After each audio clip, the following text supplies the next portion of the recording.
Matagumpay na naisakatuparan ng Memorandum of Understanding sa pagitan ng Police Regional Office 5 at Department of Agrarian Reform na naglalayong palakasin ang ugnayan ng dalawang ahensya sa paghahanda sa panganib ng kriminalidad, insurhensiya at protektahan ang Agrarian Reform Beneficiaries Organization.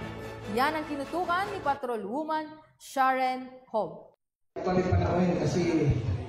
Sa pangunguna ni Police Brigadier General Andre P. Dizon, Regional Director ng Police Regional Office 5, kasama ang Department of Agrarian Reform Regional Office 5 sa pamumuno ni Director Ruben Teodor C. Sindak, Career Executive Service Officer Rank 6, Regional Director of Department of Agrarian Reform Regional Office 5. Isinagawa ang isang makasaysayang Memorandum of Understanding sa Camp Brigadier General Simeon A. Ola, Legazpi City, nito lamang ika-22 ng Marso, taong kasalukuyan. Ang nasabing aktibidad ay dinaluhan ng mga key officers ng Police Regional Office 5, Police Provincial and City Directors at mga kawani ng Department of Agrarian Reform mula sa mga provincial offices ng Bicol.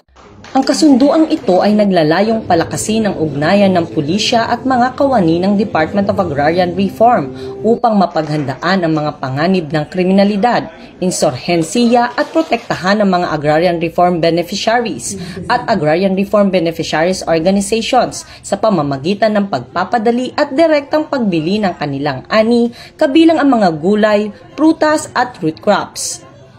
Ang ganitong suporta ay magsisilbi upang mapahusay ang kanilang kabuhayan at pagpapanatili ng ekonomiya. Higit pa rito, ang inisyatiba na ito ay sistematikong isasagawa sa mas mababang mga unit o Municipal Agrarian Reform Office upang matiyak ang malawakang pagiging epektibo at epekto. Ang pagtutulungan ito sa pagitan ng Police Regional Office 5 at Department of Agrarian Reform Regional Office 5 ay nagpapakita lamang ng serbisyong nagkakaisa at ng kanilang suporta para sa ikauunlad ng bagong Pilipinas.